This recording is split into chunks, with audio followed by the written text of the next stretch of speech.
여러분, 감옥에서 범죄자들끼리도 정말 혐오하는 범죄가 하나 있는데 뭔지 아세요? 바로 어른들이 보살펴줘야 할 어린이들을 대상으로 한 범죄인데요. 오늘 이야기해드릴 범죄자는 바로 이 어린이들을 대상으로 수십 명을 강간하고 심지어 요리해서 먹는 식인행위까지 했습니다. 흉악범죄가 넘쳐나는 미국에서도 가장 끔찍하고 잔인하다고 평가받는 최악의 연쇄살인마 알버트 피쉬 이야기 시작해볼게요.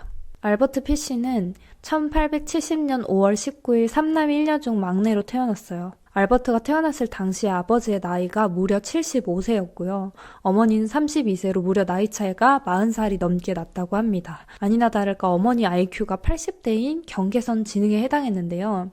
이 엄마 쪽이 정신질환 유전이 있었어요. 피씨의 삼촌은 조증이었고 피씨의 큰형 월터는 정신병원에 보내졌고요. 또 피씨의 누나인 애니 또한 정신병을 앓고 있었습니다. 피씨가 5살 때 아버지는 심장마비로 사망을 했는데요. 이때 엄마는 형도 누나도 삼촌도 다 정신병이 있지 혼자서 이 현실을 감당하기가 너무 힘들었어요. 그래서 피씨 너라도 저기 가서 살아라 이러면서 피씨를 세인트 존 고아원으로 보냅니다. 근데 불행하게도 이 고아원이 되게 유명한 고아원이었어요. 아동학대로. 피씨 역시나 가서 엄청난 학대를 받습니다. 교사들이 뺨 때리고 목 조르는 건 기본이고 묶어서 채찍으로 때리고 사람들 다 보는데 옷을 벗겨가지고 자기 행위를 시키고 이러면서 죄 없는 피씨는 매일같이 학대를 받았어요. 매일 학대를 당하면서 속으로 막 화도 났지만 언제부턴가 막 기분이 좋은 거야. 그때부터 피씨한테 사디즘이 조금씩 보이기 시작합니다. 알버트 피씨가 10살이 되던 해에 엄마가 이제 국가에서부터 경제적인 지원을 조금 받기 시작합니다. 그래서 좀 살만해지니까 우리 아들 다시 데려와야지 이러면서 알버트를 고아원에서 집으로 데려와요. 이때 엄마 집 앞마당에 체리나무가 있었는데 어느 날 피씨가 이 체리를 따려고 나무에 올라갔다가 이 나무에서 떨어지는 사건이 발생하거든요.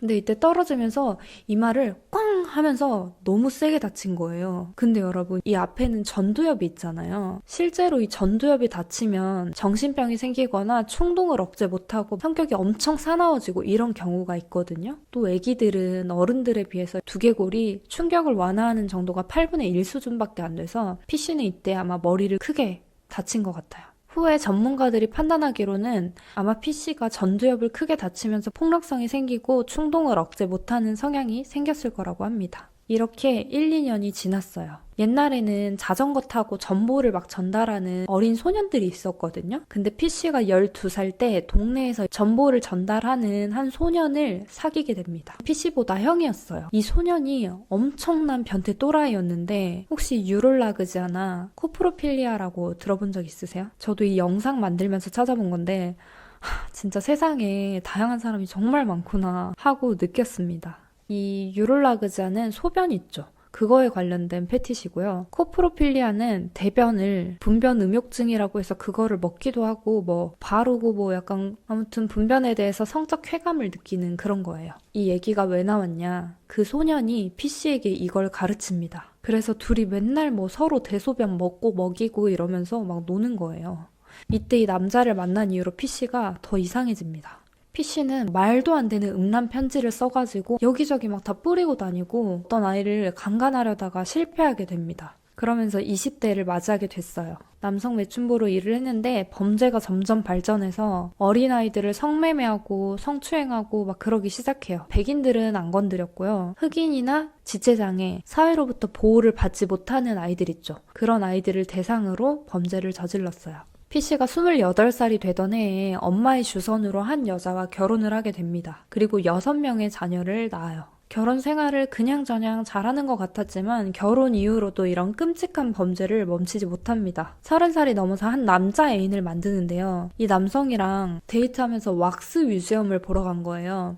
왁스 뮤지엄이 뭐냐면 사람한테 왁스를 부어서 굳게 해가지고 밀랍을 만드는 뭐 그런 예술인데 그날 그 밀랍 중에 남성 나체의 밀랍이 있었는데 여기가 너무 관리가 잘 안 된 거야. 그래서 밀랍이 갈라지고 깨지고 했거든요. 근데 하필 남성 그 중요 부위가 이렇게 탱강 반으로 나눠져 있었어요. 근데 피씨가 그거를 보고 막 너무 감동을 받아가지고 너무 아름답다고 그 모습에 엄청난 집착을 하게 됩니다. 시간이 더 지나서 어느 날 19살의 한 남자를 빈 농가로 유인해요. 그래서 어떻게 하냐? 2주 동안 이 사람을 묶어놓고 성적 고문을 합니다.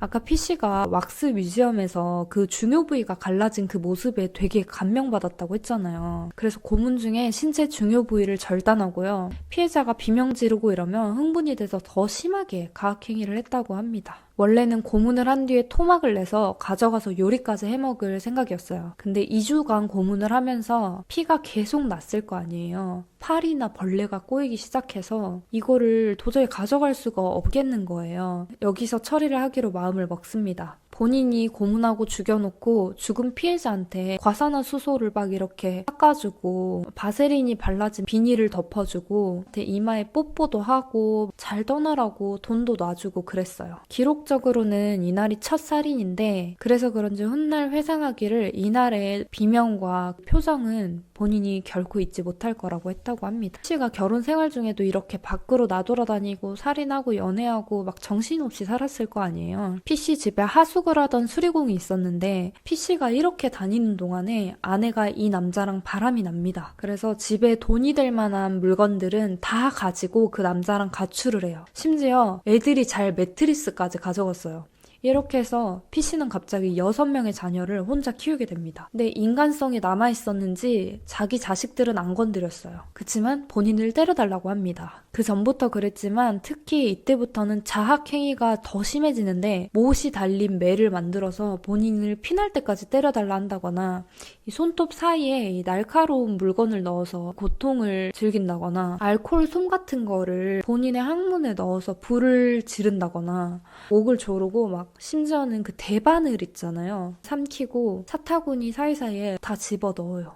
PC가 나중에 잡혀서 범행 자백을 하면서 본인의 이런 자학행위까지 다 말을 하거든요. 근데 이게 너무 말이 안 되는 거예요. 그래서 형사들이 안 믿습니다. 그리고 심리상담가들이 얘가 지금 정신병자인 척 위장해가지고 처벌을 피하려고 그러는 거다 이러면서 아무도 믿질 않아요. 근데 엑스레이 촬영을 했는데 진짜 몸에 막 바늘이 남아있는 거야. 심지어는 빼지 못한 대바늘이 29개나 남아있는 상태였어요. 그래서 PC의 그 말도 안 되는 살인과 자학행위가 진짜라는 것을 알게 됩니다. PC가 나이를 더 먹고 PC는 정신병이 더 심해졌어요. 본인이 신한테 능력을 받아서 이 아이들을 성적으로 망가뜨리고 죽여야 된다고 하면서 전용 고문 도구를 만들어요. 알몸으로 밖에 뛰어다니면서 내가 그리스도라고 외치고 다니고 막 점점 이상해집니다. 그냥 성폭행하고 살인하고 토막내고 이런 정도가 아니라 대부분 아이들을 다 먹었는데요. 살아있는 상태에서 배를 가르고 그 창자를 본인한테 감아서 죽어가는 모습을 보면서 자기행위를 하고 죽이지 않고 먹을 부위만 도려내서 요리해서 먹고 또 가서 먹을 부위를 도려내서 먹고 과다출혈로 천천히 죽어가게 내버려둡니다. 아이들이 너무 공포스럽고 무섭고 아프고 하니까 살려달라고 막 울부짖고 할 거 아니에요. 근데 그런 거에도 전혀 개의치 않는 사이코패스였어요. 또 신체의 여러 부위를 아주 다양하게 요리해서 먹었는데 자궁도 먹고 손가락도 먹고 어린 남자아이들의 중요 부위는 너무 질겨서 못 먹었다고 하네요. 나중에 도대체 왜 사람들 먹는 거냐 물어보는데 이때 PC가 뭐라고 하냐면 아이들의 살은 정말 환상적이고 맛있다. 그 어떤 고기도 이만큼 달콤하고 맛있을 순 없다고 얘기를 해서 그 말을 들은 사람들의 귀를 썩게 합니다. 많은 아이들이 희생됐고 정말 많은 사건이 있지만 PC의 악명을 드높인 결정적인 한 사건이 이때쯤 발생합니다. 그레이스 사건인데요. 그레이스는 피해자 이름이에요. PC가 이 여자아이를 어떻게 만났냐. 새로운 희생자를 막 찾으려고 고민을 하다가 대담하게도 신문에 광고를 실게 됩니다. 본인 이름을 프랭크 하워드라고 거짓말하고 농장을 운영하는 척 가짜 구인 광고를 내는데 이 광고에 응답하는 청년을 잡아서 죽여서 먹을 생각이었어요. 근데 PC가 체구가 작고 키도 작거든요. 그래서 나중에 경찰들이 아니 너가 이렇게 작은데 어떻게 청년을 죽이려고 했냐고 물어보는데 자신은 노인이지만 그동안의 살인 실력으로 건장한 청년도 한 방에 죽일 수 있을 거라고 자신감을 보였다고 합니다. 안타깝게도 이 광고를 보고 18세 청년의 에드워드 버드가 연락을 합니다. PC는 사륙을 하기 위해서 주저없이 에드워드 집으로 달려가요. 근데 그곳에 갔다가 에드워드의 동생인 그레이스를 봅니다. 범행 목표를 그때 그레이스로 바꿉니다. 이 PC는 그레이스를 데려가기 위해서 엄마한테 내 조카가 여기 근처에 생일 파티를 하고 있는데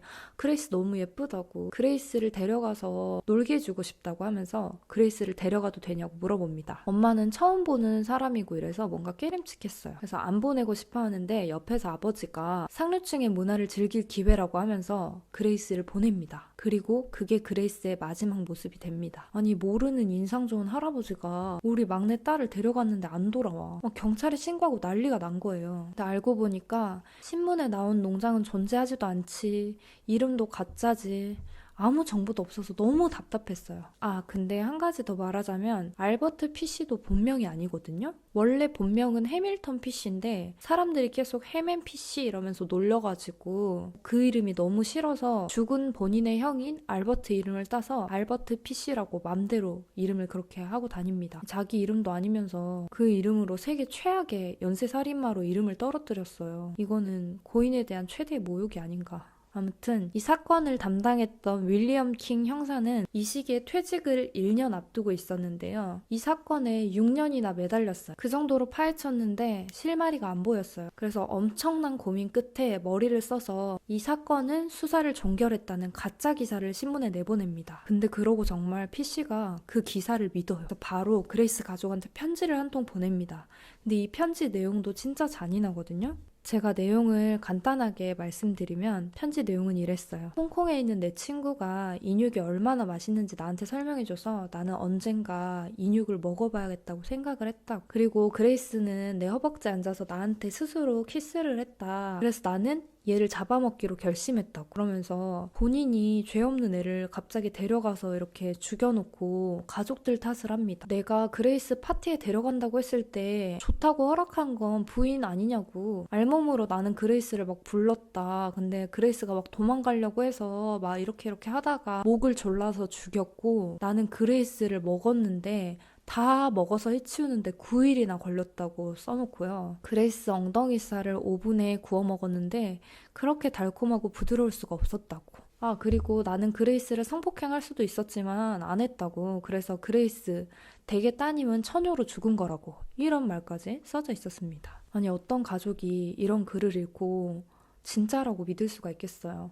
심지어 이때는 PC가 잡히기 전이니까 다른 사람들도 이거 보고 아 이거 그냥 누가 장난편지 한 것 같다 이렇게 생각을 하는데 아까 이 사건에 미친 듯이 매달렸던 윌리엄 킹 형사 있잖아요. 그 형사가 이거를 보는데 아 뭔가 이게 필체도 비슷하고 이게 진짜 같은 거예요. 필체가 범인과 비슷했고 너무 세부적인 내용이 적혀 있어서 무조건 범인 맞다고 확신을 합니다. 편지지에 주소가 없어서 추적이 어려웠어요. 심지어 이 편지 봉투가 일반 그 편지 봉투가 아니라 뉴욕 택시기사 노조가 사용하던 거여서 처음에는 그 노조에 있는 회원들을 용의선상에도 올려보고요. 그랬는데 찾지 못했고 그러다가 이 편지 봉투를 누군가가 주워서 사용을 한 것 같다고 생각을 합니다. 그래서 이 편지 봉투, 편지지 사적으로 가져가서 사용한 사람 있냐고 조사를 시작해요. 그랬더니 건물 관리인이 내가 이거 집에 가져가서 썼다고 고백을 합니다. 바로 이 관리인이 살던 곳으로 가요. 이 관리인이 살던 곳은 낡은 하숙집이었는데요. 하숙집 주인한테 PC의 인상착의를 말하면서 이 사람 여기 왔었냐고 물어보는데 이 하숙집 주인이 이 사람 우리 하숙집에서 2달이나 머물렀다고. 막 그 사람 어딨냐고 막 물어봐요. 안타깝게도 이틀 전에 떠난 거예요. 근데 이 과정에서 PC가 아들이 보내주는 돈으로 연명하고 있다는 사실을 알게 됩니다. 우체국에 연락해서 PC에게 가는 편지와 돈을 가로채기 시작했어요. 돈이 모자라진 PC가 다시 낡은 하숙집으로 오기를 바라면서 돌아오면 꼭 연락을 달라고 하고 이곳을 떠납니다. 어느 날 전화가 한 통 옵니다. PC가 돌아왔다고. 경찰들은 바로 출동을 해서 PC를 체포합니다. 이렇게 해서 PC는 잡히게 되는데요. 잡히고 나서 의외로 PC는 술술술 자백을 해요. 본인 주장으로는 100명이 넘는 아이들을 죽이고 먹었다고 하는데 심리 상담가들은 아마 17명 정도로 추정을 했고요. 나머지는 허언일 거라고 합니다. 식인을 했다는 증거까지 명백히 확인이 된 피해자는 8살 프란시스 맥도넬, 4살 빌리 게픈이 바로 방금 전 이 사건의 피해자였던 10살 그레이스 버드 총 3명이었고요. 살인을 했다고 자백했고 심증도 있지만 정확하게 확인이 안 된 조사 중인 피해자가 6명 있었어요. 처음에 P씨는 술술술 자백했다고 했잖아요. 변호사랑 이야기를 하고 마음이 바뀌었는지 갑자기 번복해요. 내가 무슨 사람을 먹냐고, 나 사람 안 먹었다고. 이렇게 하면서 정신병자인 척을 합니다. 변호사도 P씨는 정신병이라고 하면서 무죄를 주장을 하는데요. 그럼에도 불구하고 P씨의 정신병은 인정이 되지 않았습니다. 그리고 확인이 됐던 그 3명만으로 P씨는 사형이 선고가 됩니다. 나머지 피해자는 사형이 선고가 됐기 때문에 더 이상 조사가 되지 않았던 것 같아요. P씨에게 사형 선고를 내린 판사는 그 사람이 미쳤다는 건 누가 봐도 알 수 있었지만 우리 앞에 있는 그것을 살려둬선 안 된다는 공포감이 사형을 선고하게 만들었다고 말합니다. 근데 더 징그러운 건 뭔지 아세요? 아까 P씨는 자학행위를 즐겼다고 했잖아요. 처음에 사형 판결을 받고 나서 이 사형 판결이 막 불만이었거든요. 근데 집행 방식이 정기의자형이었는데 그 말을 듣고는 막 흥분을 하기 시작해요. 그러면서 나를 짜릿하게 하는 경험이라고 하면서 나는 사형날만 기다리고 있다고. 내가 시도해보지 못한 유일한 스릴은 바로 이거라고 하면서 사형날을 기다립니다. 보통은 사형수들이 사형 당일에 밥을 거의 못 먹는다고 해요. 그리고 사형 집행하러 갈 때 막 영화나 드라마 보면 막 이렇게 양쪽에서 부축해서 가는 거 보셨죠? 실제로 이 하체 근육이 풀려서 무섭고 그래서 잘 못 걷는데요. 근데 P씨는 사형날 스테이크가 나오는데 그거를 막 엄청 맛있게 먹어요. 그 감옥에서 사형날 밥을 안 남기고 다 먹은 유일한 사형수라고 합니다. 사형 집행하러 갈 때도 본인 다리로 막 씩씩하게 걸어가고 전기의자에 앉아서 원래 눈을 가리거든요. 눈도 안 가린다고 하고 사형 집행을 준비하는 교도관들을 직접 도왔대요. 마지막 유언을 교도관들이 물어봤는데 나는 지금 최상의 스릴을 만끽하고 즐길 준비가 되어 있다고 더 이상 멍청한 소리 하지 말고 얼른 시작해달라고 합니다. 아니 이 정도면 너무 편하게 간 거 아니에요? 즐기면서? 너무 악랄한 미치광이 범죄자였기 때문에 이 사형에 대해서 정기의자형을 실행할 때 P씨가 막 웃으면서 죽었다. 몸에 바늘이 막 금속이 많이 남아있어서 그것 때문에 몇 번의 충격을 더 가하고 나서야 죽을 수 있었다. 이런 소문들이 있었다고 하는데요. 실제로는 어느 사형수와 마찬가지로 정기의자에 앉고 3분 만에 죽었다고 합니다. 그리고 P씨가 자기 변호사한테 언론이나 세상에 공개해달라고 하면서 마지막 편지를 썼거든요. 근데 이 변호사가 본인이 죽는 날까지 이거를 공개를 하지 않습니다. 기자들이 왜 공개 안 해주냐고 도대체 무슨 말이 써져 있었냐고 물어보는데 내가 태어나서 이렇게 음탕하고 더러운 내용의 문체는 도저히 본 적이 없기 때문에 세상에 공개하지 않겠다고 합니다. 오래된 이야기지만 다시는 이런 죄 없는 피해자가 한 개인의 성욕과 욕망으로 인해서 피해받지 않았으면 좋겠습니다. 제가 오늘 준비한 영상은 여기까지고요. 저는 또 다른 사건 사고 영상을 준비해 보겠습니다.